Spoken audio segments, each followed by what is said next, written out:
레위기는 하나님과 그의 백성 사이의 만남을 말씀하는 책입니다.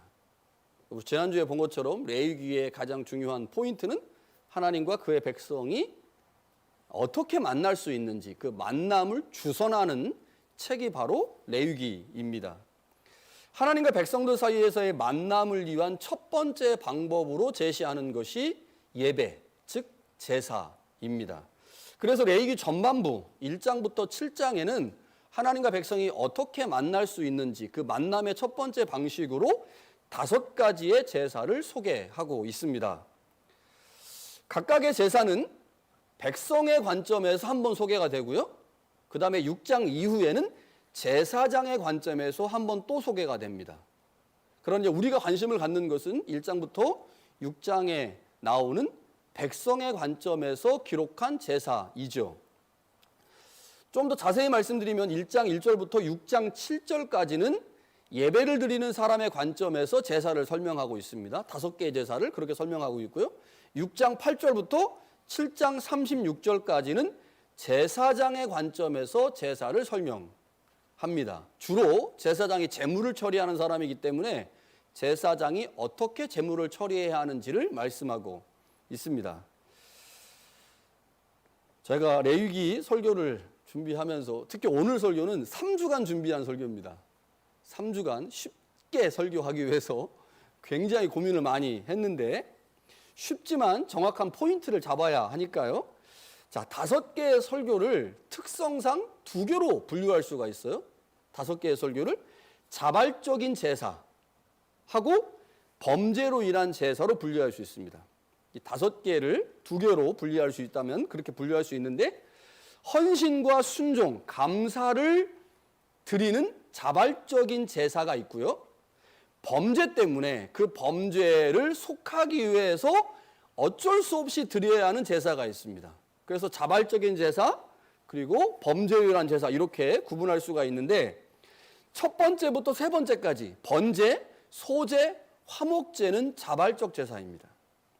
하나님이 너 예배 드려라고 말씀해서 드리는 게 아니라 자발적으로 드리는 제사이고요. 반면에 속죄제와 속건제, 4번째와 5번째 제사로 소개되고 있는 제사는 안 드리면 안 되는 제사입니다. 왜냐하면 죄 때문에 드리는 제사이기 때문에. 그러니까 죄를 지은 사람들은 반드시 속죄제나 속건제를 드려야 합니다. 자, 오늘 본문 2절의 말씀은 자발적인 제사인 번제, 소제, 화목제가 어떤 제사인지를 말씀하는 말씀입니다. 그래서 이 2절의 말씀은 세계 자발적인 제사의 기본 성격을 설명하는 구절이다라고 이해하시면 됩니다.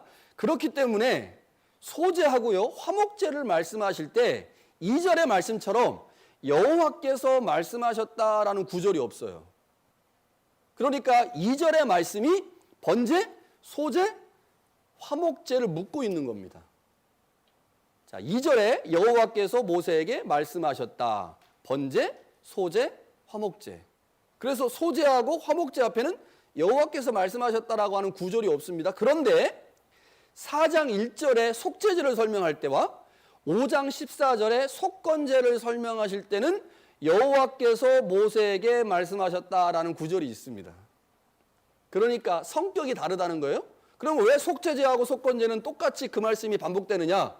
속죄제의 성격과 속건제의 성격이 좀 다르기 때문에 그래요. 그러니까 죄에 관한 제사인데 속죄제가 속하는 죄의 모습하고 속건제가 속하는 죄의 모습이 좀 다르기 때문에 두 단락 앞에 여호와께서 말씀하셨다라고 하는 구절을 넣었습니다. 자, 이러한 것을 통해서 우리는 번제는 자발적 제사구나. 자발적 제사. 이걸 기억하셔야 돼요. 번제는 자발적 제사입니다.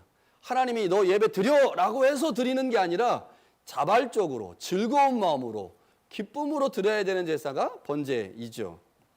자, 번제, 소제, 화목제를 기본적으로 규정하는 게 2절 말씀인데 2절에서 2가지를 우리에게 말씀합니다. 첫 번째는 너희 중에 누구든지 여호와께 예물을 드리려거든. 예요? 누구든지 여호와께 예물을 드리려거든. 요 말씀이 번제는 자발적 제사구나라는 것을 말씀하는 겁니다. 드리고 싶으면 여러분 주일 예배에 여러분 드리고 싶으면 예배당에 나오세요. 목사님 다 드리기 싫은데요? 그럼 나오지 마세요. 이거예요. 요 말씀이 여러분 주일 예배 드리고 싶거든, 드리려거든 자발적으로 나오셔야 됩니다. 라이드 안 합니다. 픽업 안 합니다. 그냥 나오세요. 요 얘기예요. 그래서 요 2절의 말씀이 번제, 소제, 화목제가 자발적 제사구나. 그래서 요 제사는 예배자가 예물을 하나님께 드리려고 마음을 먹으면서 시작되는 제사입니다. 하나님께서 번제라고 하는 제사를 우리 가운데 주셨지만 그 번제로 하나님께 나를 드리려면 예배자가 마음을 먹어야 돼요. 이번 주는 주일날 꼭 예배당에 가서 예배 드려야지, 즐거움과 기쁨으로 감사함으로 드려야지 라고 마음을 먹어야 시작된다고 하는 겁니다. 그럼 마음 안 먹으면 주일날 예배 안 나오죠. 그럼 예배가 안 되는 거죠. 요 번제라는 것이 이제 그런 겁니다. 하나님의 명령으로 시작된 예배가 아니라 자발적인 마음으로 시작된 제사, 그게 바로 번제다. 그러나 속죄제와 속건제는 죄를 지었을 때 드리는 제사죠. 그러기 자발적인 제사가 아닙니다. 자, 또 다른 하나는요, 가축 중에서 소나 양으로 예물을 드려라라고 말합니다. 가축 중에서, 가축은 집에서 기르는 짐승을 말하는 거죠. 반드시 본인이 기르는 짐승으로 예물을 드려야 된다라고 말합니다. 사냥해서 잡은 것으로는 안 된다는 거예요. 무엇을 말할까요? 내 수고가 들어간, 내 땀이 들어간, 내 손길이 들어간 예물을 드려야 된다는 겁니다. 꽁으로, 불로소득으로 얻은 것 하나님께 드려서 하나님 안 받는다는 겁니다. 내 수고와 땀과 노력이 들어간 예물을 가지고 나와서 하나님 앞에 드려야 돼요. 그게 자발적 제사의 중요한 특징입니다. 자, 오늘은 자발적 제사 중 첫 번째인 번제에 관해서 살펴보려고 합니다. 이제 번제는 히브리어로 올라입니다. 올라. 재밌죠? 올라. 우리말에도 올라가 있잖아요. 올라가. 이 올라인데, 이 올라가다라고 하는 이 올라라고 하는 말의 뜻이 뭐냐면, 동사 알라에서 온 말인데 이거는 올라가다라는 뜻이에요. 번제가 히브리어로 올라인데 뜻이 올라가다예요. 올라가다. 재밌죠? 그래서 여러분 번제는 다 기억할 수 있어요. 번제의 뜻은 올라가다라는 뜻이구나. 번제는 전부 태워드리는 제사거든요. 가죽을 빼고 다 태워드립니다. 가죽을 태우면 냄새가 하늘로 올라가죠. 그 냄새가 올라간다. 그 냄새를 하나님이 받으신다라고 해서 번제의 이름이 올라가 됐어요. 자, 그래서 우리말 성경에도 이제 번제를 그런 방식으로 기록을 했는데, 우리말의 번제는 태우는 제사라는 뜻입니다. 태우는 제사. 번자가 태운다라는 뜻입니다. 태우는 제사라는 말이고요. 그런데 성경을 찾아보니까 이 번제를 의미하는 올라라고 하는 단어와 짝꿍처럼 쓰이는 단어가 있어요. 이 단어 앞에 항상 나오는 단어가 있는데 칼릴이라고 하는 단어입니다. 이 칼릴이 무슨 뜻이냐? 전부, 전체 이런 말이에요. 그래서 번제라는 거는 기본적으로 태워드리는 제사인데 짐승 모두를 태워서 그 태운 모두의 냄새가 하늘로 올라가서 드리는 제사가 번제구나. 그래서 이제 번제라고 하는 것은 냄새가 올라간다라고 하는 의미도 기억하셔야 되고요. 또 다른 하나는 전부 태우는 제사다. 특징이 전부 드리는 제사입니다. 전부 드리는 제사. 다른 제사들하고 비교할 때 번제만이 가지고 있는 중요한 특징이에요. 전부를 드리는 제사입니다. 여러분 사도행전에 아나니아와 삽비라 아시죠? 전부 드린다고 그랬다가 일부 빼놔가지고 죽었죠. 전부 드려야 돼요. 전부. 이게 번제입니다. 자, 그렇다고 한다면 이제 이 번제라고 하는 것을 이제 우리가 정의할 때 향기가 하늘로 올라가는데 그 향기는 전부 태운 것의 향기구나. 전부를 태워서 하나님 앞에 드려야 되는구나. 이게 번제구나 라고 우리가 이해할 수가 있습니다. 자, 번제는 소의 번제, 양과 염소의 번제, 그리고 새의 번제가 있어요. 자, 번제의 절차를 간략하게 한번 보겠습니다. 모든 번제물은 규정이 동일해요. 짐승의 종류만 다를 뿐이지 동일합니다. 다만 번제물 중에 양이나 염소를 드릴 때는 반드시 1년 된 것으로 해야 합니다. 자, 예배자가 흠없는 짐승 중에 하나를 준비해서 제사장에게 가져옵니다. 그러면 제사장이 그 제물을 검사해요. 검사해서 합격 판정을 내리면 예배자는 짐승의 머리에 안수를 합니다. 그리고 예배자가 직접 살벌합니다. 짐승의 목을 땁니다. 예배자가 직접 짐승을 죽이는 거예요. 이때 제사장은 도살된 짐승의 피를 가져다가 제단에 뿌립니다. 제사장이 피를 뿌리는 사이에 예배자는 짐승을 번제단, 이제 태워야 되니까 번제단 위에 올려놓고 각을 뜹니다. 각을 뜬다는 게 짐승을 이제 자른다고 하는 거죠. 각을 뜨기 위해서 반드시 해야 되는 게 있는데 짐승의 가죽을 벗기는 거예요. 예배자가 굉장히 복잡합니다. 번제 한번 드리려면 각도 떠야죠. 그 다음에 가죽도 벗겨야죠. 가죽을 벗긴 다음에 이제 각을 뜨는 거죠. 제물을 부위별로 자릅니다. 자르면 이제 제사장이 이제 예배자가 각을 뜬 그 제물을 이제 번제단 위에서 이제 태우기 준비를 하겠죠. 그때 예배자는 이제 각을 떠서 놓으면 제사장이 이제 준비를 하는 동안에 내장하고 정강이를 씻습니다. 내장하고 정강이도 이제 태워야 되는데 거기 이제 피가 묻어 있을 수 있으니까 이제 내장과 정강이를 깨끗이 씻죠. 제사장은 손질이 끝난 내장과 정강이를 각을 뜬 고기 위에 올려놓습니다. 그리고 제단 위에서 제물을 불사릅니다. 그러니까 제사장이 하는 일보다 누가 하는 일이 더 많아요? 예배자가 하는 일이 더 많아요. 누구를 위한 예배예요? 나를 위한 예배이기 때문에. 이 짐승은 나를 대신하는 나를 위한 예배이기 때문에 제물을 준비하고 제물에 각을 뜨고 가죽을 벗기고 내장을 씻는 것 모두 다 예배자가 진행을 합니다. 그렇게 제물이 이제 향기로운 냄새가 돼서 하늘로 올라가죠. 그러면 그 냄새를 하나님이 받으십니다. 자, 이런 번제의 중요한 특징이 있어요. 제물의 등급이 나누어져 있다는 겁니다. 소의 번제, 양의 번제, 비둘기의 번제. 이렇게 제물의 등급이 나누어져 있습니다. 이것은 예배자의 경제적인 형편과 관련된 것입니다. 소득의 수준에 따라 사회적 계층을 기계적으로 나올 수는 없죠. 여러분 중산층입니까? 중산층 같기도 하고 아닌 것 같기도 하고 못 나눠요. 우리는 나라에서야 뭐 얼마 이상은 뭐 상위, 얼마는 중간, 얼마는 하위 이렇게 나누겠지만 뭐 사실 나누기가 쉽지는 않죠. 그러나 예배자는 암묵적인 합의 속에서 스스로의 역량, 스스로의 재산의 위치를 파악을 하고 자신의 형편에 맞게 짐승을 정했어요. 아, 나는 잘 사니까 소, 나는 좀 중간이니까 염소나 양, 아, 나는 못 사니까 새. 이렇게 이제 정했다고 하는 거죠.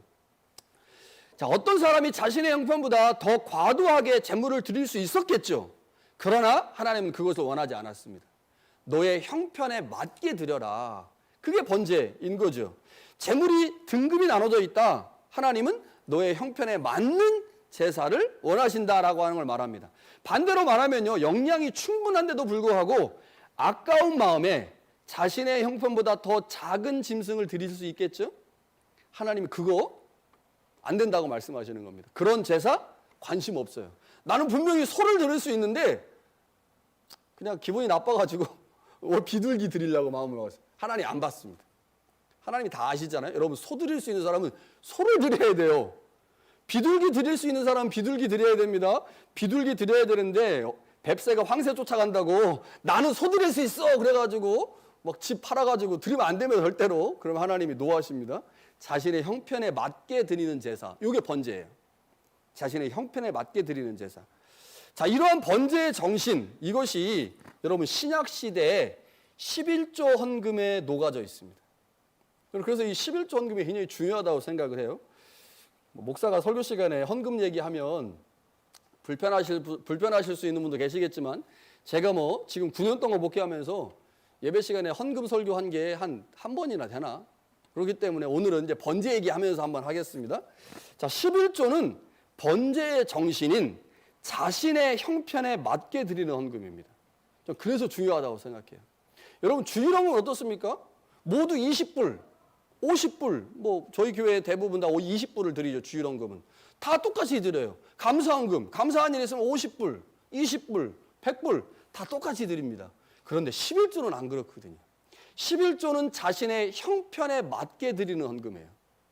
10,000불 버는 사람은 1,000불 하고 1,000불 버는 사람은 100불 해요. 그러면 하나님이 만불 번 사람이 천불한 헌금이나 천불 번 사람이 백불한 헌금이나 똑같이 보신다는 겁니다. 번제의 정신이 너무 잘 녹아져 있는 게 이 11조 헌금이죠. 11조는 자신의 수입의 근거에서 드립니다. 그래서 11조를 하나님이 매우 기쁘게 받으시는데 11조는 단순한 돈이 아니에요.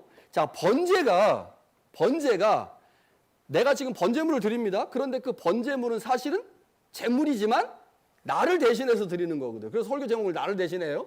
나를 대신해서 드리는 건데 마찬가지입니다. 우리가 수고로 얻은 소득 중에 10분의 1을 드릴 때 그 예물은 나를 대신해서 드리는 거예요. 나를 대신해서. 11조는 자신의 형편에 맞게 드리는 헌금이기 때문에 교회에서 가장 중요한 헌금이고 동시에 공동체를 향한 하나님의 공의와 정의가 가장 잘 드러난 헌금입니다. 여러분 1000불 버는 사람에게 하나님이 500불 헌금하라고 말씀하지 않습니다. 절대로. 그건 하나님의 공의에 안 맞아요. 1000불 버는 사람은 100불만 하면 됩니다. 10,000불 버는 사람에게 하나님이 너 2000불만 해 이렇게 말씀하지 않습니다. 10,000불 버는 사람에게는 1000불 하라고 말씀하시죠. 이게 하나님의 공의예요. 번제에 하나님의 공의가 나타나고 번제에 하나님이 그 예배를 드리는 사람의 환경과 상황을 이해하고 계시는데 이것이 그대로 11조 헌금에 나타난다고 하는 거죠. 자, 나를 드린다. 여러분 번제는 전부를 태워 드리는 제사인데 이 재물을 태워 드리면서 나를 드리는 겁니다. 나를. 그래서 이 나를 드린다고 하는 것의 의미가 굉장히 중요한데 두 가지를 기억하셔야 돼요. 첫 번째 우리가 예배를 드린다고 할 때 먼저 예배, 요 자리에서 드리는 예배가 있죠. 요 예배가 있고요. 또 어디서 드리는 예배가 있어요? 삶의 자리에서 드리는 예배가 있습니다. 그래서 우리는 모두 다 번제자입니다. 번제자. 번제를 드리는 사람이에요. 자, 우리는 번제를 드리는 사람인데 우리는 두 군데서 예배를 드려야 돼요. 번제를 드려요. 첫 번째는 예배 현장에서 번제를 드리는 사람입니다. 자, 나를 드려야 돼요. 나를 드리는데 어떻게 나를 드릴 수 있겠습니까? 하나님이 내 삶의 자리에서 나를 도우시고 인도하셨음을 고백하면서 내가 10,000불을 벌었으니 그 10,000불 중에 10분의 1을 내 형편에 맞게 하나님 앞에 예배 현장에서 드리는 것, 헌금을 하는 것, 11조 하는 것, 그것이 바로 나를 드리는 것입니다. 그 11조 헌금은 내가 지금 나를 하나님 앞에 드리고 있다고 하는 것을 가시적으로 보여주는 겁니다. 이게 예배에서, 이 번제에서 기억해야 될 첫 번째 사항입니다. 번제는 등급이 나누어져 있어요. 등급이 나누어져 있습니다. 그 등급에 맞게 오늘 나를 드릴 수 있어야 되는데 번제를 신약에 적용할 때 가장 중요한 핵심 중에 하나는 11조 헌금이다. 자, 그러면 나의 삶의 자리에서 드려야 될 거 아니에요? 나의 삶의 자리에서 나를 드린다라고 하는 것의 의미가 무엇인지를 이제 설명하도록 하겠습니다. 자, 번제를 어떤 경우에 드리느냐?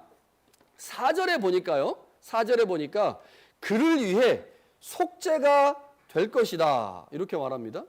그를 위해 속죄가 될 것이다. 자, 우리말 성경의 번제를 규정할 때 그 목적을 속죄로 규정했습니다. 속죄. 그래서 많은 이 구약학자들이 번제를 연구하면서 번제를 속죄의 기능이 있다라고 얘기를 해요. 그런데 제가 아무리 찾아보고 아무리 연구를 해도 제 관점에서는 아닌 것 같아요. 왜냐? 이 속죄가 된다라고 하는 번역에 문제가 있습니다. 번역에 문제가 있어요. 이 번역 때문에 우리는 이제 번제에 대해서 약간의 오해를 갖게 되는 경향이 있는데 이 속죄가 된다라고 하는 말의 히브리어는 동사로 키페르입니다. 키페르. 이 단어는 한번 기억을 해두실 필요가 있을 것 같아요. 키페르. 자, 이 단어가 레위기에서요 49번 나옵니다. 굉장히 중요한 단어죠. 49번 나오니까요. 뿐만 아니라 구약 성서에도 이 단어가 매우 자주 등장을 합니다. 자, 그런데 중요한 것은 이 단어가 갖는 기본 의미가 무엇이냐는 거예요. 여러분 모든 단어는 1차적 의미가 있고요. 2차적 의미가 있고 3차적 의미가 있죠. 가장 중요한 건 이 단어가 갖는 기본 의미가 무엇인지를 알아야 돼요. 기본 의미. 자, 이거를 제가 설명을 하기 위해서 구약 성경 모든 예를 다 여러분에게 소개할 수 있겠지만 그러면 설교 시간이 2시간이 되기 때문에 생략하고 제가 한번 쭉 찾아보니까 이 단어가 어느 문맥에서 쓰였느냐에 따라서 그 의미가 달라져요. 어느 문맥에서 예를 들면 죄와 연결될 때 속죄제의 문맥에서 쓰이면 속죄하다로 번역할 수 있습니다. 자, 속죄제는 죄를 사하는 죄자잖아요. 그래서 속죄제와 쓰이면 속죄하다라고 하는 단어로 번역될 수가 있습니다. 그런데 번제를 보면요, 번제라는 단어가 아무리 번제라고 하는 제사를 아무리 읽어봐도 번제는 죄에 대한 이야기가 없습니다. 죄에 대한 이야기. 그래서 이 번제는 죄와 관련된 제사가 아니기 때문에 번제에 쓰이는 단어로 키페르는 속죄하다라고 번역하면 좀 문제가 생기는 거예요. 자, 만약에 번제가요, 죄를 해결하기 위한 제사라고 한다면 죄를 해결하는 속건제와 속죄제가 있는 상황에서 충돌이 일어나죠.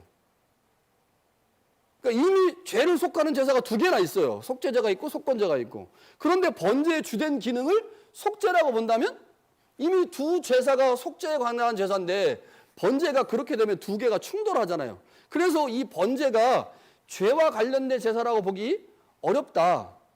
그래서 이 단어, 키페르라고 하는 단어를 속죄하다라고 번역하면 좀 문제가 될 수 있다고 하는 거죠. 쭉 찾아보니까 이 키페르라고 하는 단어를 가장 잘 표현하는 기본 어휘는 대신하다입니다. 대신하다. 그러니까 1차적 의미는 대신하다예요. 그런데 그 대신하다라고 하는 것이 내가 A라는 사람을 위해서 대신 죽었어. 그럼 뭐가 돼요? 그 속죄가 되는 거죠. 그러니까 예수님이 우리를 위해서 대신 죽으셨잖아요. 그래서 예수님이 우리를 위해서 대신 죽으셨다. 이게 1차적 의미입니다. 2차적 의미는요, 우리를 위해서 대신 죽으셨으니 예수님이 우리의 죄를 속죄했네? 이렇게 되는 거예요. 그러면 속죄하다는 2차적 의미가 되는 거죠. 그러니까 이 키페르라고 하는 단어의 기본적 의미는 대신하다인데 죄와 상관없는 문맥에서는 대신하다로 번역을 해야 되고 죄와 관련이 있는 문맥에서는 속죄하다로 번역을 해야 되는데 속죄제와 같이 죄와 관련이 있는 제사에서는 속죄하다로 번역하는 게 맞습니다. 키페르가. 그러나 번제는 죄와 관련된 문제를 다루고 있지 않는 제사이기 때문에 이 단어는 뭐로 번역해야 돼요? 대신하다로 번역해야 돼요. 대신하다. 그러면 4절을 그를 위하여 속죄가 될 것이다 라고 번역하기보다는 뭐로 번역해야 돼요? 그를 대신하는 몸값이 될 것이다. 제가 짐승에다가 안수를 해요? 그러면 이 짐승은 나를 대신해서 죽는 제물이 된다, 이런 뜻입니다. 여러분, 번제가 어떤 제사냐? 하나님께 전적인 헌신을 다짐할 때 드리는 제사입니다. 헌신하려고. 그래서 전부를 태우는 거예요. 전부를. 헌신은 하나님의 은혜와 돌보심에 대한 반응이죠. 그렇기 때문에 하나님의 백성으로 사는 자들은 언제나 하나님의 나라와 하나님을 위해 나를 드려야 됩니다. 공동체를 위해서 나를 드려야 돼요. 그런데 기도하던 중에 내가 하나님을 위해서 헌신해야 되겠다, 하나님의 말씀에 더 순종해야 되겠다라고 마음에 감동이 되면 뭐 하는 거예요? 번제를 드리는 겁니다. 번제를 드리는 거예요. 번제물은 나를 대신해서 하나님께 드리는 제물이에요. 그러니까 내가 나를 드려야 되는데 나를 죽이면 다음에 못 드리잖아요. 이번 주만 예배 드립니까? 다음 주도 예배 드려야 되는데 이번 주 나와가지고 나를 죽여버려. 그럼 다음 주는 못 나오잖아요. 그래서 이번 주에 나를 죽이는 대신에 나 대신에 다른 것으로 하나님 앞에 제물을 드리는 거죠. 그게 소고 양이고 오늘 우리로 말하면 11조인 겁니다. 여러분, 번제의 절차 중에 안수가 있어요. 안수. 자, 번제를 드리면 한들이 안수를 해야 되는데 이 안수가 뭐냐? 네가 나를 대신한다. 너는 나를 대신해서 죽는 거야 라고 하는 것을 표시하는 게 안수입니다. 이 안수로 번역된 히브리어가 싸막인데 이 싸막이라는 말의 뜻이 뭐냐면 힘을 주어 몸을 기대는 겁니다. 그러니까 이렇게 머리에다가 손 얹는 게 아니고 머리에다가 손을 얹으면서 몸을 기대가지고 막 이렇게 짓누르는 거예요. 왜요? 이제 너는 나야. 나하고 너가 하나 된다 라고 하는 것을 표현하는 게 이 안수입니다. 그래서 제물이 죽는 것은 곧 예배자가 죽는 것이고 제물이 하나님께 드려지는 것은 곧 예배자 자신이 드려지는 겁니다. 하나님은 번제를 통해 제물을 받으시는 게 아니라 그 제물과 하나 된 예배자를 받으시는데 우리가 예배 현장에서 나를 하나님 앞에 어떻게 드릴 것이냐, 나를 어떻게 드릴 것이냐, 그것이 오늘 우리의 고민이고 숙제인 거죠. 자, 다른 구약 성경에도 보니까요 번제가 여러 번 나오는데 자, 창세기 8장, 시간이 없으니까 창세기 22장, 출애굽기 24장을 쭉 살펴보면 번제가 나와요. 그런데 그 번제를 보니까 모두 순종과 헌신의 의미를 담은 제사들입니다.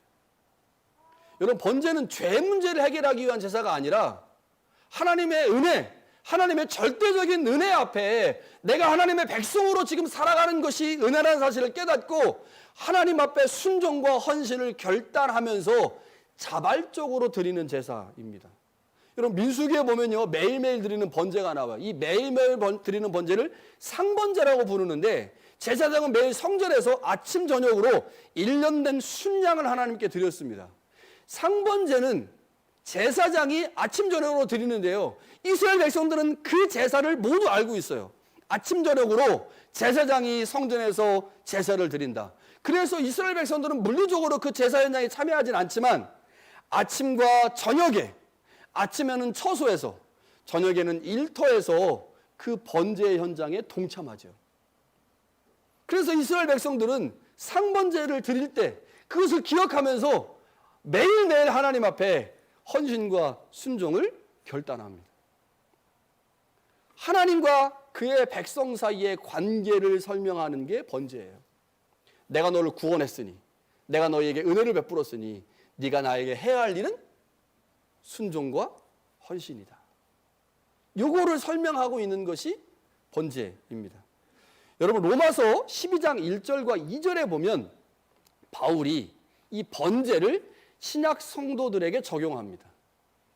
신약 성도들이 번제를 어떻게 이해해야 하느냐, 이렇게 말해요. 그러므로 형제들아, 내가 하나님의 모든 자비하심으로 너희를 권하노니 너희 몸을 하나님이 기뻐하시는 거룩한 산 제물로 드리라. 이는 너희가 드릴 영적 예배니라. 여러분, 구약시대의 백성들, 이스라엘 백성들은 자신을 대신하여 제물을 하나님께 드렸습니다. 자신을 대신해. 그래서 우리도 예배 현장에 올 때 나를 대신하여 하나님 앞에 예물을 드리죠. 헌금을 드려요. 그게 11조라고 하는 것입니다. 그러나 우리의 예배는 예배당에서의 예배만 있는 게 아닌 거죠. 이스라엘 백성들에게 상번제가 있어요. 아침과 저녁으로 드려지는 제사를 그들이 기억하고 그 예배 현장에 그들이 물리적이진 않지만 마음으로 예배를 참여했던 것처럼 우리도 역시 삶의 자리에서 예배를 드려야 돼요. 여러분, 삶의 자리에서 11조 드리겠습니까? 삶의 자리에서 자식한테 아유 11조, 아니 11조는 교회에 내는 거고, 여러분 11조는 교회에 내는 거고, 그러면 삶의 자리에서 어떻게 우리가 우리 몸을 하나님 앞에 드릴 수 있을까? 어떻게 예배할 수 있을까? 이것을 바울이 로마서 12장 1절과 2절에 설명한 겁니다. 이 세대를 본받지 말라. 이것이 너희가 드릴 영적 예배다. 여러분, 지금은 예배자 자신이 제물이 됐습니다. 여러분, 헌금은 내가 나를 드리고 있다고 하는 것을 가시적으로 좀 보이게 하기 위해서 하는 것이고, 여러분 실제로는 내가 예배자잖아요. 근데 예배자인 내가 제물과 하나가 됐어요. 그래서 바울은 말하기를 여러분의 몸이 제물이다. 그래서 너희들의 몸을 살아있는 형태로 드려야 된다. 그러면 삶의 자리에서 어떻게 우리가 살아있는 형태로 우리의 몸을 드릴 수 있는가? 이것이 바울의 가장 중요한 서신이라고 하는 로마서 6장에 이렇게 설명이 됩니다. 우리를 바울은 6장에서 옛사람과 새사람으로 설명해요.